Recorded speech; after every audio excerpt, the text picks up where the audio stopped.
এদেশে বিশেষ করে 11শো শতাব্দী থেকে 18শো শতাব্দীর সময়টা ভারতবর্ষে বৌদ্ধ ধর্মের এক অন্ধকারাচ্ছন্ন সময় অতিবাহিত হয়েছে।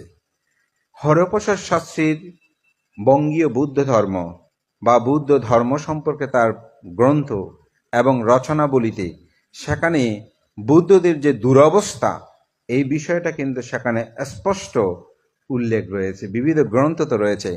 হিউং সানির কিন্তু ভারত ভ্রমণ গ্রন্থ থেকে শুরু করে বহু গ্রন্থে আমরা পাই একটা অন্ধকারাচ্ছন্ন সময় আমরা কিন্তু অতিবাহিত করেছি। সে সময় বুদ্ধকে অবতার রূপে গ্রহণ করে এখানে বিবিধ ভিন্ন পূজা, ভিন্ন ধর্মের সংমিশ্রণ ঘটে বৌদ্ধ ধর্মে তার নিজস্ব সক্রিয়তা অনেকটা হারিয়ে ফেলেছিল। 1864 সালে প্রথম সঙ্গরাজ সেই মহা আচার্য সারমেধ মস্তবের মহোদয় এদেশে